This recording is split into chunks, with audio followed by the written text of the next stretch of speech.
A lot of All perverts right. coming tonight here. Here we go. Here we go. This is what. All right. So let's start. Welcome, everybody, to the fourth sessions of Process and Event. Welcome, Alexander. Today we talk about from tribes to empires. I hope everybody got the videos from the last three sessions and had some time to, let it sink in. And maybe there are some questions that can be asked later. So, and again, we will start to talk about tribes and empires and how tribal poiesis is reflected within tribes and empires. And so just to start it off, just to give us a primer, Alexander, what do you mean with tribal poiesis?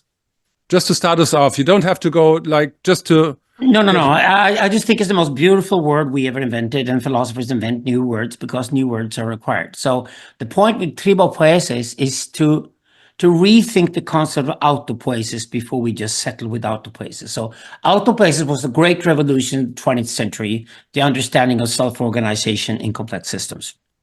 But since we are the enemies of the individual, we also question the self. We are, of course, friends of the individual, but we attack the individual in our work. And they were actually aligning with Nietzsche, and especially with Foucault. Foucault once said that if Nietzsche killed God, I'm going to kill the individual, because it's an equally stupid idea. It's just a French autist called René Descartes invented the individual in the 17th century. It was a curse on Western culture. No other culture ever came up with such a silly idea as an individual. Because human beings are flock animals, and what's important to us is the flock. And the name of the flock historically is the tribe. So we're tribal creatures. Now, the idea with tribal poiesis, which can be used for a lot of different systems, is that it's that the system itself that gives birth to whatever is novel. So it comes out of the system itself. Well, you can then argue that, well, the self of the system then creates that. Well, the problem with self is that it's not a self there. There's no self there. So it's one place we can actually just get rid of the self and rather think of that as our own subjectivity and deal with things. And we humans can have a self. Then it's better to get rid of the auto in this case, because it's not automatically happening, and instead put a tribo there. So John and I started playing with this idea and said tribo poiesis is a great concept to work with. Now, what's great about this is that it also enlightens us a lot more about how social relations are actually constructed. And the funny thing is that social philosophers for the past 2,000 years have either thought of society, which is the whole of humanity in some weird way, and then the individual. So there's like an individual and society, and we get stuck in this. There's an individual and there's a collective, and there's a collective and there's an individual. And political ideology for the past 300 years, for example, in Western culture, has obsessed with either it's collectivist or it's individualist. But we just refuse that division. But it's idiotic. We don't buy collectivism. We don't buy that a little Stalin should decide that 100 million people must live their lives, like Xi Jinping in China today. We think it's actually horrible. We're totally against the tyrant. The tyrant is the absolute parody of the individual, by the way. So no individual is worse than the parody of it, of course. The tyrant exposes that the individual is ridiculous. So we're always collaborators. We're always social as human beings are. Leadership should be social too, as we talked about before in the other sessions. So what's great with tribal poiesis is that we start thinking, what are the social forms out there? And the thing is with us, we're not afraid of forms. This is very important. We love forms. We just hate Platonist forms. There are no perfect forms. There are no forms that exist before anything else. So forms appear after a while in the complex system for the system to organize itself. That means we call our forms that you have here in the process, we call them Darwinian forms. They're shaped by evolution. But forms, they are, and they're there. It doesn't mean that they're fixed the way Plato's perfect forms would be fixed. No, they're not fixed. They just change very glacially, very, very slowly. And the archetypology we discussed before is an example of that, whereas paradigmatics is what changes very quickly in the human environment. Then archetypology, we change very, very slowly. So, for example, it takes thousands of years for our genes to really change a lot, unless they're very extraordinary circumstances, we don't change much at all. Whereas technology changes quite rapidly today, for example. So technology is paradigmatics and human beings are archetypology. So the thing is that once you get tribal pesos there, that's a really good way to think social forms. And it turns out social philosophers largely ignore this. Either they're talking about that their society as if it's a given entity and they're individuals, or they talk about how we should live in relationship to the society. So you get Plato's perfect state, the republic. You get Plato pretending he's, of course, a tyrant because, by our vocabulary, he's a tyrant because he's both the priest and he's the chief at the same time, and therefore he's wise and he knows what's best for everybody, makes all decisions about everything. So basically, that's having a boss who you're a slave to and you have to report him about everything. So you can't do anything. You can't even go and buy chewing gum, according to Plato, without asking Plato, the king god, first for advice. Okay? Ridiculous. Any larger complex society would find that ridiculous, which it is. So if the forms are Darwinian, and if tribal poiesis are starting principles, anything novel, new, being born is always tribal poetic, then what are the different social forms? And here's the trick.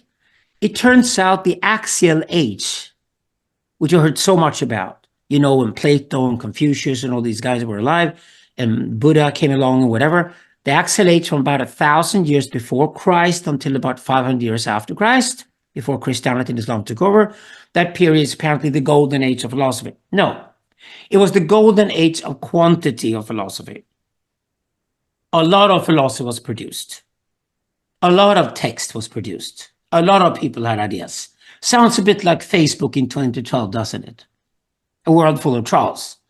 Now, me and John, our argument is that no, what's really important for philosophy is to think social. What philosophy and religion have in common is to try to understand how a complex, large society could possibly function. And just like religion always tries to say, can we just prolong the peace so you guys don't go into warfare easily? This is the trick. So the trick is to go into these social forms and find them. And here's the beauty of the whole thing. It was during the Bronze Age. During the Bronze Age, before people started writing things down, during the Bronze Age, people started thinking about larger entities than the tribe.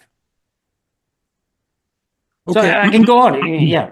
No, let me. So you give me smashes all the time, Tom, and I love you for it. So here you go. Yes. No, but the idea that we have is, the question how tribal poiesis basically extends, from tribe to city to nation, and all the forms of civilization that kind of mimics a sociont, as you write on larger scales. So that's the context.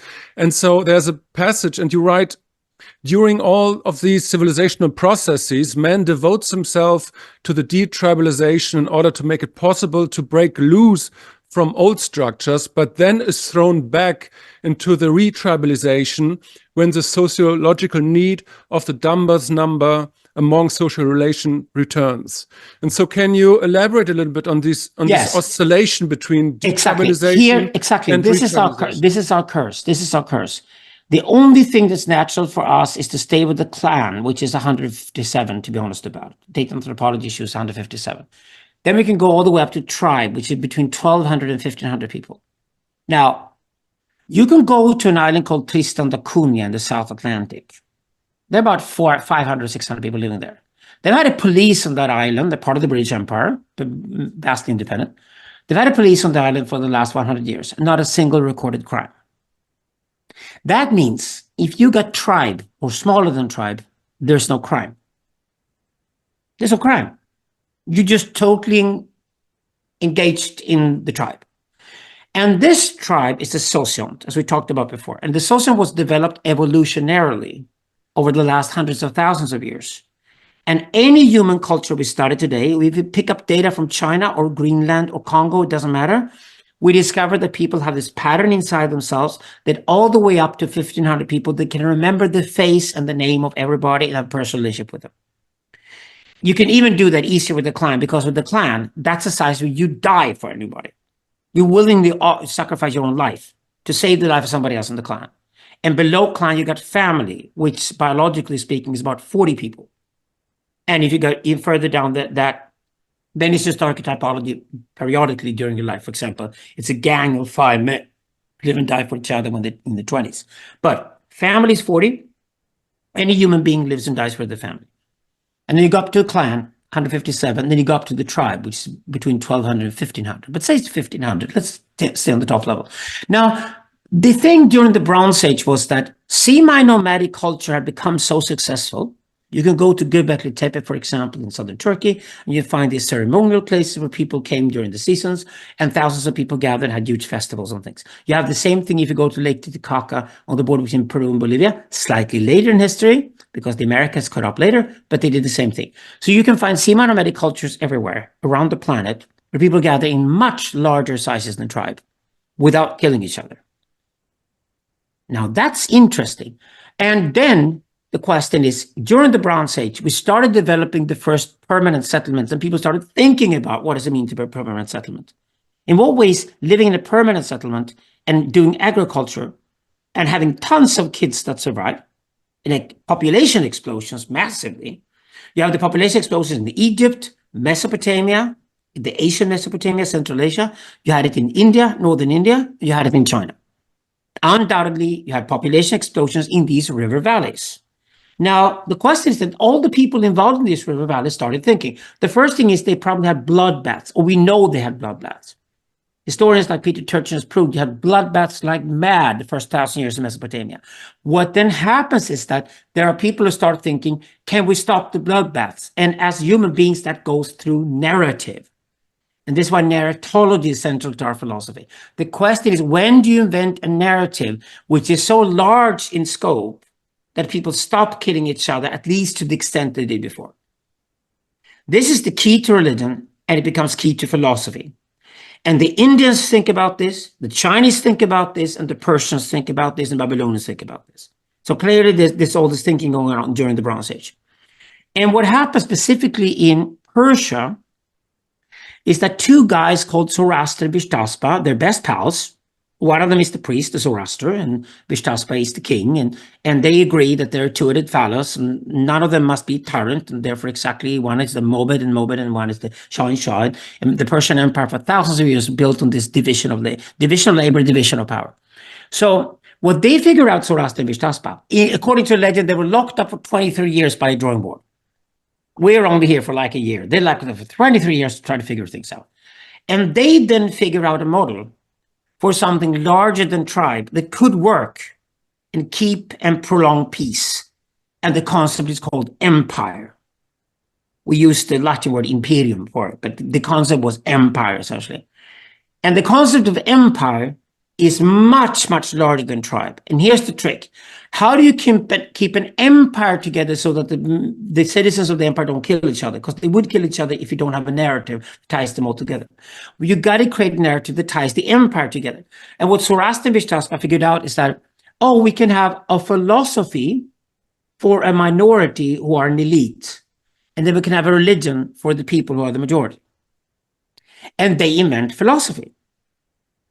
They call it Masta Yasna, which means the love of wisdom. It's copied about 1,200 years later by the Greeks, by Heraclitus, who calls it philosophia. It's exactly the same word. So philosophy is an elite who keep an empire together by having a shared religion, a court religion, which is a philosophy. And then the rest of the population can believe whatever they like. As long as they love the children and go to work every day, whatever, they can believe whatever they like. So they create the first division of thinking in a society. This is the beginning of a pluralist society. This is the beginning of what we call democracy today. This is the beginning of saying that we can have different opinions, different religions, and we can live together. But because it's actually on the vertical the difference exists. But what's important to Zoroaster Vishtaspa is that the elite of the system must share the same faith. And what they're then doing is that they're basically saying, the only faith you could possibly share with other intelligent human beings is a faith that disqualifies all lie and only accepts truth. Zoroaster doesn't say what is true and what is a lie. He basically in his Gathas lays out that truth must prevail. He literally says this for the first time in history. And he says that falsity must go. And the way he implements it in the Persian Empire, the first Persian Empire, 1700 before Christ, is that he disqualifies the blood sacrifice. He's literally saying, giving sacrifice to the gods is ridiculous because they're not listening. There's nobody there. There's nothing supernatural. And then against the Egyptians, he says, let's not build pyramids and spend 98% of our fucking national budget building pyramids and focus on the afterlife. Bullshit. There's no afterlife. And Zoroaster implements the idea that because there's no afterlife, and somebody dies, you take the fucking corpse, you go out of the forest, you drop it to the fucking wilderness, and then you let the bugs or the vultures eat it. And you learn that when somebody dies, they die. This is the first time the concept of the death as the absolute comes into the picture. And please remember that Zoroaster doesn't do it because he's obsessed with truth. He's obsessed with finding something that could be developed over time and still be credible. And if you're going to be credible over a long period of time, go for truth. Because sooner or later, lies will be revealed. People will find out you were a scumbag and you lied to people. But actually, the guy who told the truth is the hero at the end of the day. Like my father told me when I was a kid, he said, always tell the truth. They'll hate you for it, but they will love you and lick your ass 20 years later. That's wisdom. That's exactly what wisdom is. Go for the truth, even if you're unpopular, because at the end of the day, after you're dead even, people will cherish you because you told the truth when you could tell the truth. So this was Zoroaster's big gamble. He called truth Asha. He opposed it with Druj. And they literally mean, Asha means a constructive mindset. When you think about truth, both what is factually true and what it means to be true to yourself. It's if you sit in the morning and meditate. This is when they also invent meditation. You sit in the morning and meditate, and you go through the different thought loops you have in your head. And you discover that, okay, some of these thought loops are constructive. They build me, they expand people around me. I love the people around me because they expand because of me. And all my relationships are about expansion. My children grow up because I nourish my children. Expansion. Everywhere you see expansion around, you have a healthy relationship to people. This is called Asha. And to be in that mode is called Ashvahishta, meaning loyal to Asha. And to practice what Zoroaster teaches, you become an Ashavan, a defender of a practitioner of truth. So you both seek truth as a fact in an environment, and you personify that through truth as an act. And this is what you find in process event. So Zoroaster lays this out. He says this Asham, this Druid, get rid of the supernatural. We live in a natural world. It's spooky and fantastic and weird enough anyway. He was absolutely right. So he invented both philosophy and science in one stroke. Philosophy and science start here. Now, philosophy and science then quickly move to India and China, and they do their own versions of it. Their versions that we talked about before are more process-oriented. But what happens is that India and China have these rich, amazing, fantastic philosophical traditions where they separate philosophy from religion, because philosophy is what the elite practice. The educated people practice, and that's fine. There's no disregard for the masses out there who go to Ganesha and worship a fucking elephant god, blue elephant or whatever. You can practice whatever you want. The Zoroastrian principle is simple. As long as women give birth to children, love the children, as long as parents love the children, society is fine. Just keep the peace. But the elite must have a shared court religion. Now, if you look at the history of the consular empire, this pretty much sets it. The only difference you find later in history is that instead of the court religion, you can also run an empire through court language. So as long as the elite speak the same language, meaning they also read the same books and the same newspapers and take care and are part of the same discourse, you're fine. For example, if you look at the British Empire and how it conquered, a quarter of the world or whatever 200 years ago, they had the court language, the English language. And before that, the Brits learned that from the Persians, because both the Ottoman Empire, the Turkish Empire, and all the Indian empires until the Brits came had Persian as their court language. So this is what philosophy is. Now, here's an even more interesting aspect of it. This also means that monotheism and polytheism do not follow each other historically. They're developed in parallel. Polytheism is the name of the religion of the people, always. Monotheism is the philosophy of the elite. Because if you're gonna take religion with the different gods that all reflect the archetypes of the tribe, we call it iconology, just to emphasize that polytheism is fantastic. You need role models. Any kid goes to comic books and want to find a superhero. Everybody wants a role model. You're all looking for role models. You all want to find an older version of yourself somewhere, an archetype. That is archetype, just an older version of yourself that can guide you and be your mentor or uncle or father or mother or whatever, so you can become your true self. Deeply human. Now, they figured this out. So what they did was that they allowed polytheism, or what we call it, an iconology, to be the popular religion of the people, and then introduced monotheism, which is highly sophisticated, deeply philosophical. So Zoroaster invents monotheism and says, since it's an elite, we can't have tons of different gods. No. Cheers to monotheism. Since it's an elite, they got to share their religion. And why not go for just one god? Now, the trick is, of course, in Zoroaster, it's highly sophisticated. He's a philosopher. So he makes sure also that this god doesn't become a tyrant. Because you obviously know already from Zoroaster but they figured out we can't have one guy who rocks the show. We got to have one guy who's the priest of the mind. We got to have one guy who's the king of the muscle. That's how you run any system. The American Constitution, bless it, it works the same way. So what he did is that he says that, okay, so there's a split within God, but it's just one God. And he starts playing around with the concept, and he plays around with the words Ahura and Master. And here's what they mean. Ahura comes from Ahu, which is Indo-European, Indo-Iranian. Ahu means being, or is being. And the other one, Master, means mind. Minu in later Persian. Mind, same word, mind. So what he's saying that, well, God has two different expressions. God is being, the universe, things exist. And mind, there's some fucking mind here. There's some intelligence going on here. You know, somebody has a consciousness. Somebody's trying to figure things out. Okay, and then he sets that up. He talks about Masta a lot. He talks about Ahura a lot. And Zoroaster even says explicitly that you can either choose to be Ahura Yasta. You can choose a version of the religion where you worship being. But personally, I've chosen to worship mind because I'm more into the intelligence, and therefore I'm a Master Yasti. I'm a philosopher. And of course, this is why Zoroastrianism and Buddhism, which is developed later, are so closely intertwined with one another. Buddhism develops about 1,000 years later. You do not have a single recorded conflict between Buddhism and Zoroastrianism anywhere. Bless Thomas Hamrick for finding that out. He did the research. Not a single recorded conflict between Zoroastrianism and Buddhism. They dominate philosophy in Northern India and Central Asia for 1,000 years together. Not a single recorded conflict. So apparently, what always happens is that you can either go for, I'm going to worship being, which means I'm going to meditate in front of a stone dead rock, a Buddhist temple, right? Or you're a Zoroastrian and go, no. I like intelligence, and I like the flux of it, and you know how things change, and I love that aspect that thinking is always like on fire. So I'm going to worship a fire. And the great thing about the fire and the rock is that they both replace the blood sacrifice. So what Zoroastrianism and Buddhism accomplish is that they get rid of the pagan blood sacrifice entirely.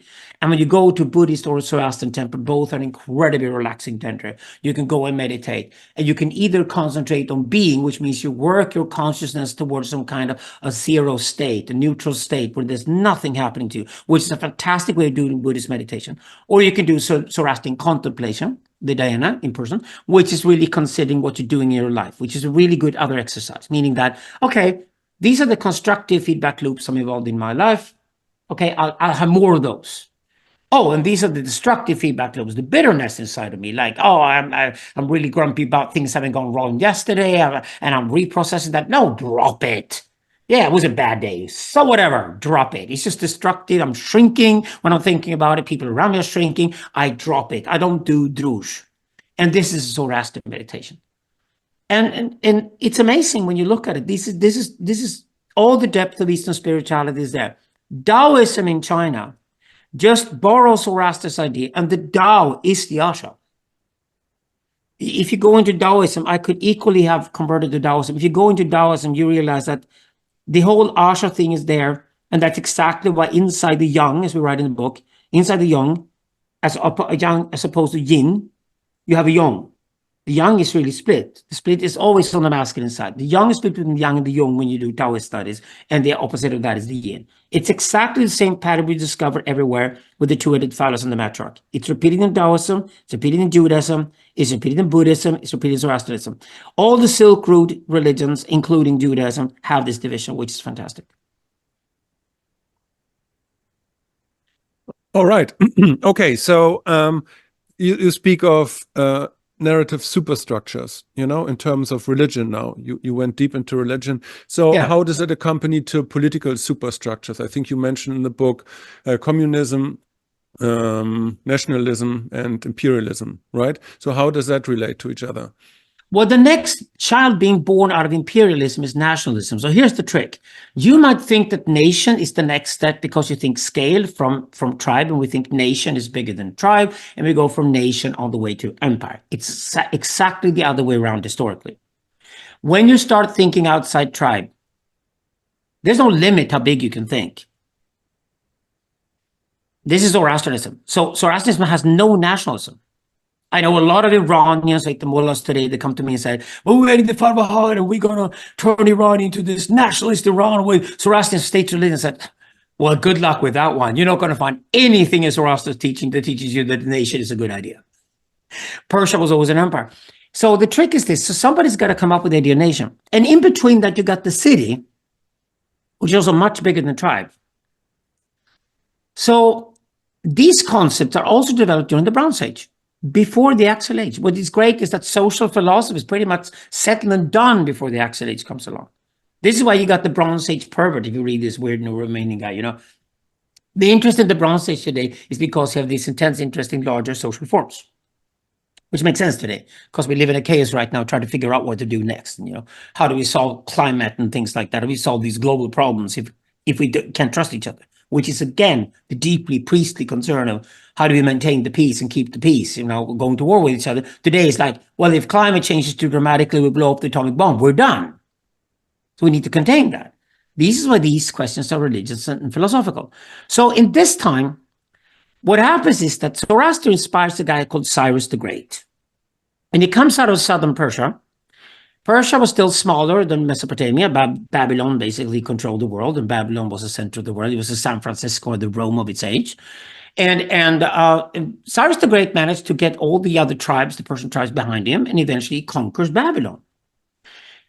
So he conquers Babylon 539 before Christ. And this is the most spectacular event in human history, by far. Why? Cyrus the Great shocks the world. He conquers Babylon, the capital of the world, and he doesn't kill the Babylonians. Until then, all warfare had ended with mass slaughter. You killed your enemy.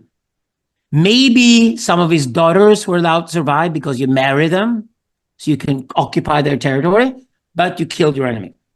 What you did actually, or at least the Syrians did before the Persians, that you killed your enemy and then boiled your enemy's children in oil before the enemy, before you killed them. There was no end to cruelty. Human capacity for cruelty is intense. It's infinite. The capacity we have for cruelty is just stunningly horrible. That's a dark inside humanity. And what Cyrus the Great did was that he just overrode that completely. Said, that's banal. Evil is banal. The nastiness is banal. What he did was that he conquered Babylon and shocked the Babylonians and said, why aren't you good enough at being Babylonians? I'm going to teach you a lesson. You got to be better Babylonians because you're going to be part of my empire. The elite here will embrace my monotheism, my Zoroastrian religion, and you will then rule the world with me because you're fucking Babylonians. You're awesome. But what I'm going to do to show you respect is that I'm going to go now to your temple of your god, Marduk, because he's the only god that counts. When you go from monotheism, the sun god is the only god that survives. So it's a clever trick he's doing. He goes to the Mardukian temple and kisses the feet of the god Marduk. Imagine that. For the first time in history, a guy conquers the enemy and goes straight to the enemy's temple and kisses the feet of the enemy's god. What if Israelis and Palestinians could do this today? Well, they're fucking Abrahamic idiots, you know. This is the most beautiful act ever in human history. Forget about Christ on the cross. Forget about fucking Muhammad. Forget about this nonsense. You know me. I think Christianity and Islam are rubbish. I'm not a big fan of the Abrahamic religions, but I'm definitely a fan of the fact that Cyrus the Great did this 539 before Christ. And if you walk into the United States building, the only thing you find is the Cyrus cylinder. The Cyrus cylinder, where Cyrus wrote down his love towards the Babylonian people and how he would run his empire with the help of the Babylonians, is there because universal human rights were invented that day. He said, you can have any religion you like as long as you're Babylonian, but you must be part of my empire. And because you can have any religion you like, you must share my philosophy. And this is what monotheism is. Monotheism is the philosophy where polytheism is the natural state of religion. as any Catholic knows, because that's why the Catholics took all the saints back in, and therefore they saved Christianity. So you can go and talk to your saint instead of having to talk to God directly. No human being ever talks to God directly unless you're a priest, and then you're a priest and you know God does not exist. That's essentially how religion works. It works through negation. So the Zoroastrians knew this. They had their own Servanite philosophy for the priests themselves, which is like radical truth. Then the Zoroastrian religion to the elite, and then they allowed any religious expression in their empire. You could have any religion you like. This was later copied by Indians and to some extent by the Chinese, but certainly copied by the Indians in trying to figure out how you run a larger system. It's called Brahmanism in India. It's the elite religion. It's monotheistic. There's just Brahman. There's just the breath of existence. Hello, the fire and the flux. The Indians have the same idea as the Iranians did. They just borrowed it later. You got Brahmanism for the elite, and then the people out there, the masses, can have any religion they like as long as they love their children. That's how you run a civilized society, still until this day.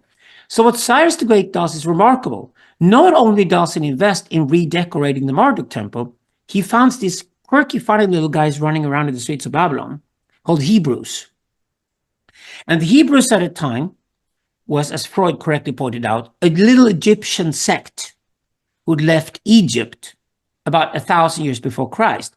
Because about 1300 before Christ, the Egyptians tried to copy the Persian model, but they copied in the wrong way. They are the Chinese today. They copied it the wrong way by having a tyrant at the top called Akhenaten. And the madness during Akhenaten's rule of Egypt, when he closed down polytheism, forced monotheism on the Egyptian people, turned himself into God they almost worship, while he would worship the sun. So Akhenaten worshiped the sun, the people of Egypt worship him. This is like a massive autistic Stalin we're talking about. And this was the experiment where the Egyptians tried to copy the Persian model because the Persian model was so damn successful. The Persians had conquered the entire Middle East, Egypt sort of shrank, and then Akhenaten discovered in 1300 years before Christ that if he just imported monotheism, it would work in Egypt. It failed miserably. After 6 years of absolute Stalinism, the rest of the Egyptian priesthood, the people went after him, and Egypt never returned to the idea of monotheism ever again. They just killed all traces of Akhenaten.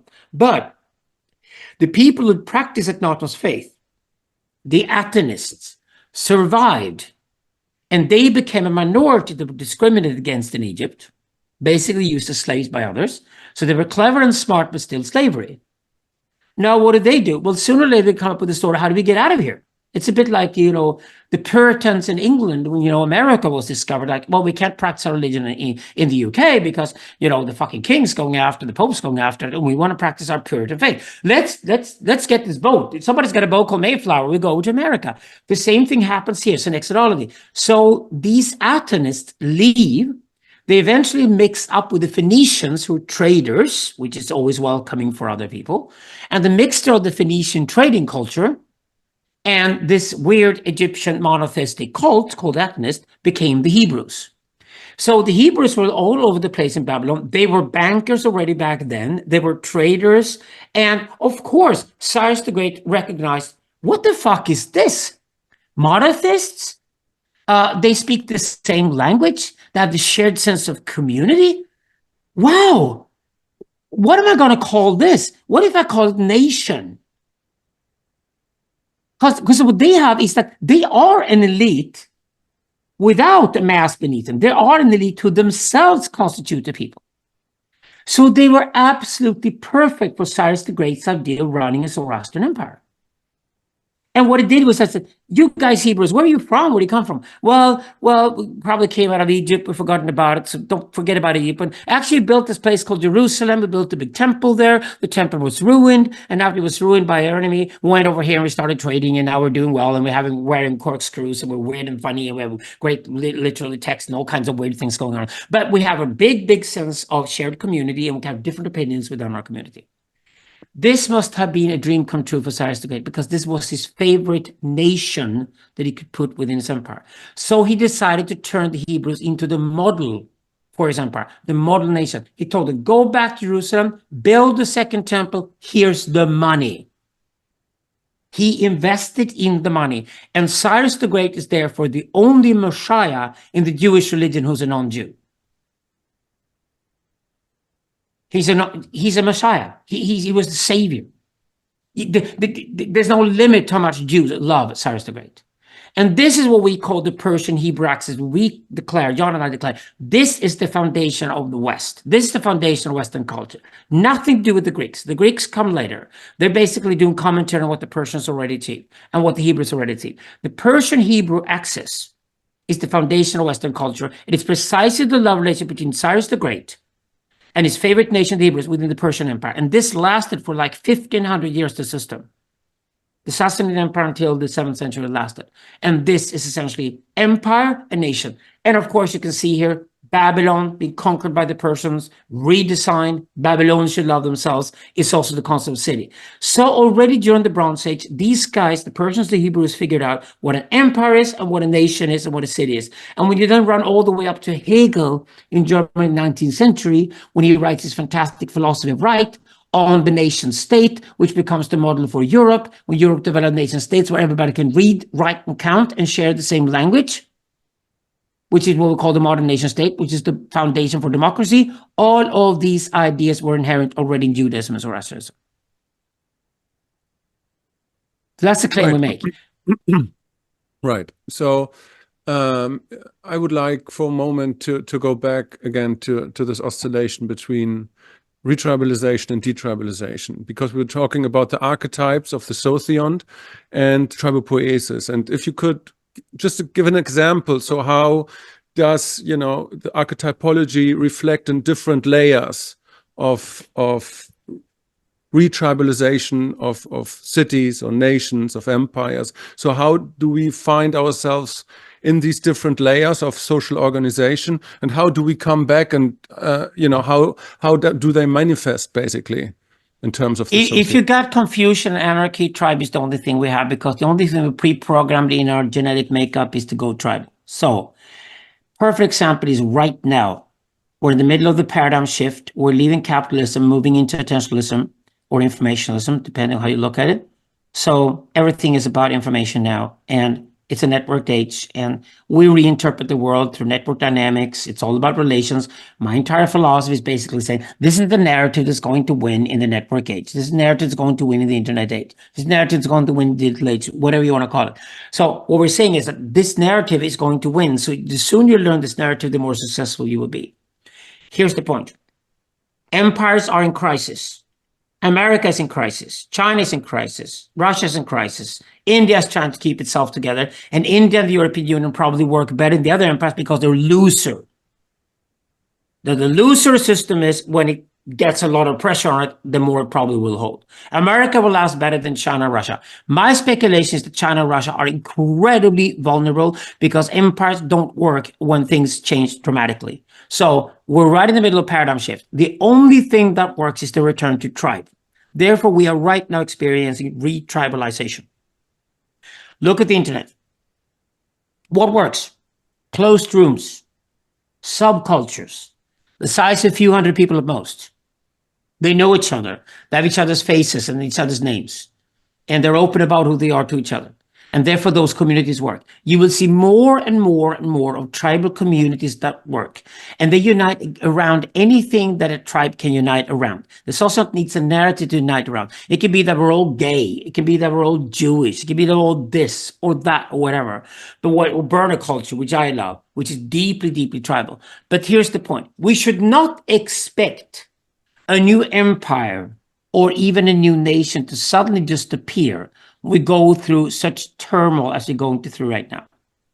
This is what's called the meta crisis with our friends Layman Pascal, John America. I just call it the paradigm shift. This is just the paradigm shift. We're moving into digital, and it's such a dramatic shift that with AI and everything coming, that the change is so dramatic. Technology is changing so fast that our adaptability is just zero. I just had this conversation on IDW today.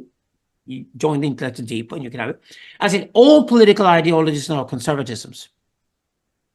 Because the human reaction towards everything that happens is plain conservatism. Left or right doesn't matter. It's left conservatism, right? Because it's all conservatism. Liberal conservatism, national conservatism, doesn't matter. It's all conservatism. Because people are reacting like, oh no, this is moving too fast. And I need safety, I need security. The foundation of being human. And the only way I can get safety and security is in my tribe. And therefore, you have this enormous re-tribalization going on at the moment. So people are returning to tribal formats anywhere they are right now. And that's exactly why I see that happen. And therefore, the way out of that is to slowly and gradually do the philosophical work and create the ideologies or the narratives we needed to try to get out of that shell shock we're in right now. We're back into tribe to see if we can recreate larger unities than tribe we can trust. My suggestion is then to go back to the formats called nation state and go back to the format called the city and see how much we can create those formats and make them work using technology like AI and the internet to try to see if people who live in the same place, for example, can socialize with each other. But it's an enormous challenge. It's an enormous challenge. Most people who go tribal, they go tribal online today and they find friends around the world, but they don't even talk to their own neighbors. And that means the neighborhood will fall into pieces. Nobody's going to take responsibility for neighborhood. Nobody cares about the neighborhood because there's a physical world out there. And right now, the focus on virtually recreating tribes and retribalized is so strong because the longing to belong to any tribe whatsoever is so strong that people go into that. That I think is the crisis at the moment. So yet the coming network age, I think you write it somewhere in the book, has more like of a communist superstructure. Well, here's the thing with communism. Communism is a beautiful word because communism is the name of the original tribe. So whenever you talk about communism, you have to remember that communism, the commune, the tribe, is the only entity that makes sense to people that we genetically pre-programmed to look for. And we're comfortable and we're fine and we contribute and we don't commit crime. This is the only unity we know historically that works. Nobody in the Bronze Age was naive about this, which was so great, because later during the Axe Age, you get all kinds of naive Gnostics who believe that we can go to heaven and millions of people singing praises to God, hallelujah, whatever. Bullshit all the way through. Lies about what would happen and lies about how human beings operate. During the Bronze Age, people were actually firmly grounded. What's so shocking about studying Indian and Persian early philosophy and early Chinese philosophy was how grounded it all was. It was a philosophy of flux. It was a philosophy of nomadology. It was a philosophy of what it means to be moving all the time just to survive and what it means to possibly settle down for a few months a year and see if that could work. Experimentation was the highest fashion. I'm really, really impressed with Bronze Age philosophy. You have to trace it. You have to do the archaeological work to find. But if you look at how people lived, Scythians, for example, they populated all the way from the Ukraine to Mongolia. You had Scythian cultures that communicated with each other, traded with each other, and they invented the chariot, and they were successful warriors, and they were also the origin of Indo-Europeans and Indo-Iranians. The origin of Indo-European Iranian peoples all come from the Scythians, and Andronova people in southern Siberia. So it's really impressive people actually did achieve during the Bronze Age. I find it incredibly fascinating. And when you look at what they actually thought and practiced, directly put into practice, it was these forms, these larger Darwinian forms, where they knew they were not naive. They knew that the only form that would work and be sustainable over time was the sociot, the tribe. And anything beyond that would challenge it dramatically. Loyalty would disappear. Strangers would pop into the room. Crime syndicates would be a problem very quickly. So the larger the size of the population you try to control under the same system, the more problems you're going to have, which is why empires are very unsustainable and usually collapse. And when empires collapse, they collapse dramatically. Nations last better, and nations can even be virtual. They can even be walking around. Look like Jews and Roma people, for example. You can move, be nomadic, and still be people. So nations can even be moving. So nations are much more sustainable in the long run. They last better. And right now, I recommend people to be nationalists and go to whatever nationality you have and try to maintain that to begin with, not to go completely tribal. Because if 8 billion people on this planet all go totally tribal at once, then we're done. We were never more than 3 million people on this planet as long as we were nomadological. Never more than 3 million. Permanent settlements, semi-nomadic life, civilization enabled us to one day be 8 billion people, which is a lot more. And for 8 billion people to get along on this planet, we need imperial structures that work. And we haven't figured out how those imperial structures are going to work right now. We haven't. And it's a race against the clock. It literally is. That's why we wrote the book.